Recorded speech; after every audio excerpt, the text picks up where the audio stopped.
पात्र को देखा जाता है। हाँ, दान किसे देना इसका भी ध्यान रखना पड़ता है, किस समय में देना इसका भी ध्यान करना पड़ता है। दाता कैसा होना चाहिए, देने वाला कैसा होना चाहिए, ग्राही कैसा होना चाहिए।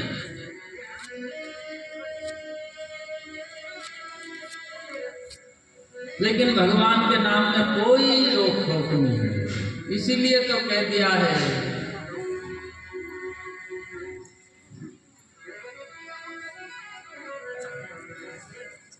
कि मंगल भवन मंगल हारी उमा सहित जय वही पुरारी।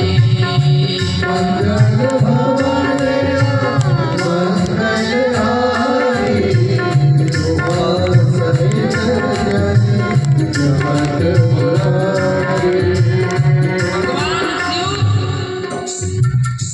नित्य हरि के नाम में डूबे रहते हैं।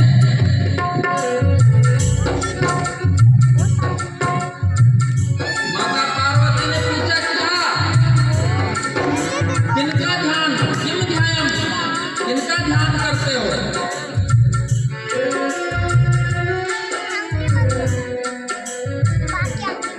भगवान ने कहा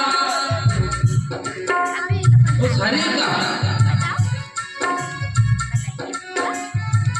हरती की हरि जो हमारा हमारे पापों का हरण कर ले, वो हरि।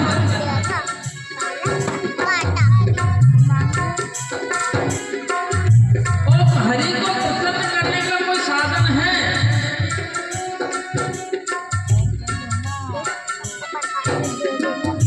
तो देवी उनका स्मरण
का नाम ज्ञान भक्ति और वैराग्य की कथा भागवत की कथा है। कलयुग का समय आया, ज्ञान और वैराग्य वृद्ध हो गए हैं और भक्ति वृंदावन में जाके युवान हो गई।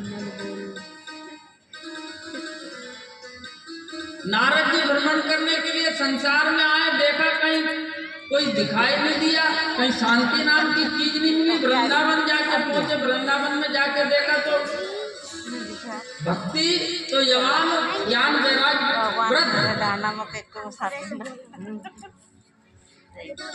अब माँ जवान और बेटे वृद्ध है तो समझ लीजिएगा, विचार करिएगा कि कितना माँ को उसको दुख होगा। माँ ने निवेदन किया नारद जी को देख के कि प्रभु मेरे दुख का निवारण कैसे होगा, कोई उपाय आप बताइए। तो नारद जी ने कहा चिंता मत करो।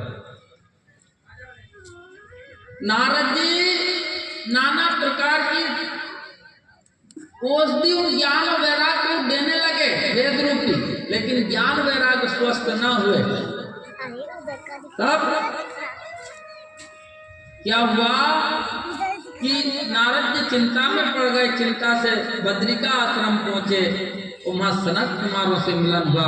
वो सनत कुमारों से जैसे ही मिलन हुआ तो सनत कुमार ने कहा कि भैया नारद जी चिंता की कोई बात नहीं है, आप भागवत का सप्ताह यज्ञ करिए, इसे सुनने से ज्ञान और वैराग्य हमारे पुष्ट हो जाएंगे।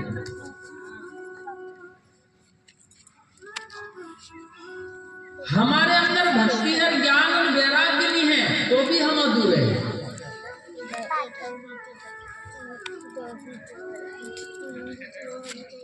राम जी वनवास चले, राम जी ज्ञान का रूप है, लेकिन वनवास राम जी को हुआ था, सीता जी लक्ष्मण जी को नहीं हुआ। लेकिन साथ में सीता जी लक्ष्मण भी चले, क्योंकि ज्ञान जहाँ है वहाँ भक्ति का होना भी जरूरी है। भक्ति सीता जी है, अथवा तो जहाँ ज्ञान और भक्ति है वहाँ वैराग्य का होना भी जरूरी है, तो वैराग्य लक्ष्मण दे दोगे ना। तो ज्ञान और भक्ति को पुष्ट कर दे ऐसी कथा ये भागवत कथा है। नारद जी भक्ति और